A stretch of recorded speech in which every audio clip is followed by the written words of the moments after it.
ಅದೊಂದು ದಿನ ಇಡೀ ಚಿತ್ರರಂಗವನ್ನೇ ಬೆಚ್ಚಿ ಬೀಳಿಸಿಬಿಟ್ಟಿತ್ತು. ರಾತ್ರೋರಾತ್ರಿ ನಡೆದ ಘಟನೆಗೆ ಮುಂಜಾನೆ ಇಡೀ ಕನ್ನಡ ಚಿತ್ರರಂಗ ಕಂಪಿಸತೊಡಗಿತ್ತು. ಕನ್ನಡದ ನಟಿಗೆ ಇಂಥ ಪರಿಸ್ಥಿತಿ ಬರಬಾರ್ದಿತ್ತು ಅಂತ ಎಷ್ಟೋ ಜನರು ಕೊರಗಿಕೊಂಡಿದ್ರು. ಆದರೆ ಅಲ್ಲಿ ಆಗಿರುವ ಘಟನೆಗೆ ನಟಿ ಭಾವನಾ ಅವರೇ ಉತ್ತರ ಕೊಡಬೇಕಾಗಿತ್ತು.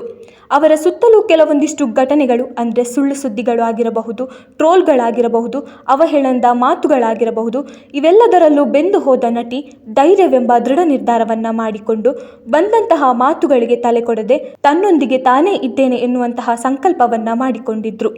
ಅವರ ಈ ಸ್ಥಿತಿಗೆ ಕಾರಣ ಏನು ಅಂತ ನೋಡೋದಾದ್ರೆ 8 ವರ್ಷದ ಹಿಂದೆ ಒಬ್ಬ ಖ್ಯಾತ ಮಲಯಾಳಂ ನಟ ಹೆಸರು ದಿಲೀಪ್. ಇವರು ಓರ್ವ ನಟಿಯನ್ನ ಮದುವೆ ಆಗಿರ್ತಾರೆ. ಆದ್ರೂ ಇನ್ನೊಂದು ನಟಿಯ ಸಂಬಂಧ ಇತ್ತು ಎನ್ನುವಂತಹ ಆರೋಪ ಕೇಳಿ ಬರ್ತಾ ಇತ್ತು. ಆದ್ರಿಂದ ಮೊದಲ ಹೆಂಡತಿಯ ಸ್ನೇಹಿತೆಯಾದಂತಹ ಭಾವನಾ ತನ್ನ ಸ್ನೇಹಿತೆಗೆ ಆಗಿರುವ ಅನ್ಯಾಯದ ಬಗ್ಗೆ ದಿಲೀಪ್ ಅವರ ಮೊದಲ ಹೆಂಡತಿ ಬಳಿ ಹೇಳ್ತಾರೆ. ಇದರಿಂದ ಕೋಪಗೊಂಡ ದಿಲೀಪ್ ಭಾವನಾ ಅವರಿಗೆ ಗತಿ ಕಾಣಿಸ್ಬೇಕು, ಬುದ್ಧಿ ಕಲಿಸ್ಬೇಕು ಅಂತ ಕಾದು ಕುಳಿತಿದ್ರಂತೆ. ಆದರೆ ಇದು ಆರೋಪವಷ್ಟೇ, ಇದರಿಂದ ಇದನ್ನು ಆರೋಪವಂತನೇ ಪರಿಗಣಿಸೋಣ.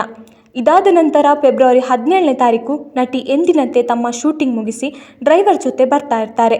ಮೊದಲೇ ಬುಕ್ ಮಾಡಿಕೊಂಡಿದ್ದ ಡ್ರೈವರ್ ನಿರ್ಜನ ಪ್ರದೇಶದಲ್ಲಿ ಕಾರನ್ನು ತೆಗೆದುಕೊಂಡು ಹೋಗ್ತಾನೆ. ಅಲ್ಲಿ ಎಂಟ್ರಿ ಕೊಟ್ಟಂತಹ ಪಲ್ಸರ್ ಸುನಿ ಎನ್ನುವ ವ್ಯಕ್ತಿ ಹಾಗೂ ಆತನ ಗ್ಯಾಂಗ್ ಬಂದು ಭಾವನಾ ಹೋಗುತ್ತಿದ್ದ ಕಾರಿಗೆ ಅಡ್ಡ ಹಾಕಿ ಭಾವನಾ ಅವರನ್ನು ಅರೆವಸ್ತ್ರ ಮಾಡಿಬಿಡ್ತಾರೆ. ನಂತರ ಒಂದು ನಿರ್ದೇಶಕರ ಮನೆ ಮುಂದೆ ಬಿಟ್ಟು ಅಲ್ಲಿಂದ ಹೋಗ್ತಾರೆ. ಭಾವನಾ ಅವರು ನಿರ್ದೇಶಕರ ಸಹಾಯದಿಂದ ಪೊಲೀಸ್ ಸ್ಟೇಷನ್ಗೆ ಹೋಗಿ ಕಂಪ್ಲೇಂಟನ್ನು ಕೊಡ್ತಾರೆ. ಇದಾದ ಬಳಿಕ ಒಂದಷ್ಟು ವಿಷಯಗಳು ಬಯಲಿಗೆ ಬರುತ್ತೆ. ಇದಕ್ಕೆಲ್ಲ ಕಾರಣ ದಿಲೀಪ್ ನನ್ನ ಮೇಲೆ ಸೇಡು ಇಟ್ಕೊಂಡಿದ್ರು. ನನ್ನ ಈ ಸ್ಥಿತಿಗೆ ದಿಲೀಪ್ ಕಾರಣ. ಸುಪಾರಿ ಕೊಟ್ಟು ಜನರನ್ನ ಕಳಿಸಿ ನನ್ನನ್ನು ಈ ಸ್ಥಿತಿಗೆ ತಂದಿದ್ದಾರೆ ಎಂದು ಭಾವನಾ ಹೇಳಿದ್ದಾರೆ. ಆಮೇಲೆ ಈ ವಿಷಯ ಒಂದೊಂದೇ ಟ್ವಿಸ್ಟ್ ಸಿಗ್ತಾ ಹೋಗುತ್ತೆ. ಪಲ್ಸರ್ ಸುನಿ ಎಂಬುವರು ದಿಲೀಪ್ ಅವರ ಫ್ಯಾನ್ ಆಗಿರ್ತಾರೆ. ಹಾಗೆ ಜೈಲಿನಲ್ಲಿ ಕೂಡ ಪತ್ರವನ್ನು ಬರೆದಿರ್ತಾರೆ.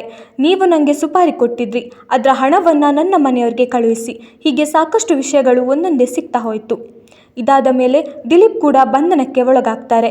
ಕೆಲವೊಂದಿಷ್ಟು ವಿಚಾರಣೆಗಳನ್ನು ಮಾಡಿ 1 ವಾರದ ಹಿಂದೆ ಅಷ್ಟೇ ನಟ ದಿಲೀಪ್ ನಿರಪರಾಧಿ ಎನ್ನುವ ವಿಷಯ ಬರುತ್ತೆ.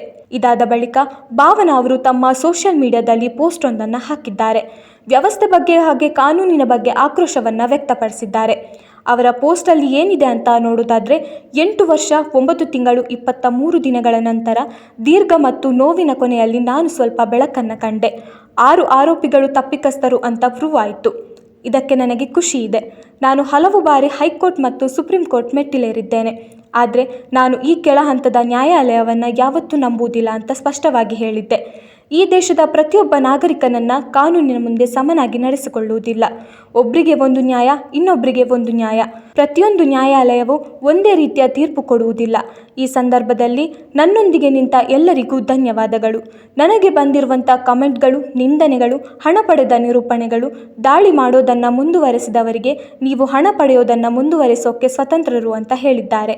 ಈ ವಿಚಾರಣೆಯಲ್ಲಿ ನಾನು ನಂಬಿಕೆ ಕಳೆದುಕೊಳ್ಳಲು ಕಾರಣ ಇಲ್ಲಿದೆ. ನನ್ನ ಮೂಲಭೂತ ಹಕ್ಕುಗಳನ್ನು ರಕ್ಷಣೆ ಮಾಡಿಲ್ಲ. ಈ ಪ್ರಕರಣದ ಪ್ರಮುಖ ಸಾಕ್ಷಿ ಎಂದರೆ ಮೆಮೊರಿ ಕಾರ್ಡ್. ಅದರಲ್ಲಿ ಇಬ್ಬರು ನನಗೆ ಮುಂಚೆನೇ ಎಚ್ಚರಿಸಿದ್ರು. ಈ ತೀರ್ಪು ನ್ಯಾಯವಾಗಿ ಇರೋರಿಗಲ್ಲ. ಹಾಗಾಗಿ ಅವರು ಕೂಡ ತಮ್ಮ ಕರ್ತವ್ಯದಿಂದ ರಾಜೀನಾಮೆಯನ್ನು ತೆಗೆದುಕೊಂಡಿದ್ರು. ಈ ತನಿಖೆಯಲ್ಲೂ ನನಗೂ ಸಮಾಧಾನ ಇರಲಿಲ್ಲ ಎಂದು ಬೇಸರವನ್ನು ಹಾಗೆ ಜಡ್ಜ್ ಮೇಲೆ ಆಕ್ರೋಶವನ್ನು ವ್ಯಕ್ತಪಡಿಸಿದ್ದಾರೆ. ಇದಕ್ಕೆ ದಿಲೀಪ್ ಪತ್ನಿ ಕೂಡ ಪ್ರತಿಕ್ರಿಯಿಸಿದ್ದು, ಸಂತ್ರಸ್ತೆಗೆ ಇನ್ನೂ ಕೂಡ ನ್ಯಾಯ ಸಿಕ್ಕಿಲ್ಲ. ಇನ್ನು ಇದಿಷ್ಟು ಭಾವನಾ ಅವರ ಕೇಸಲ್ಲಿ ಆದಂತಹ ಬೆಳವಣಿಗೆ. ಆದರೆ ಮುಂದೆ ಏನು ಬದಲಾವಣೆ ಆಗ್ಬೋದು ಅನ್ನೋದನ್ನು ಕಾದು ನೋಡಬೇಕಷ್ಟೆ.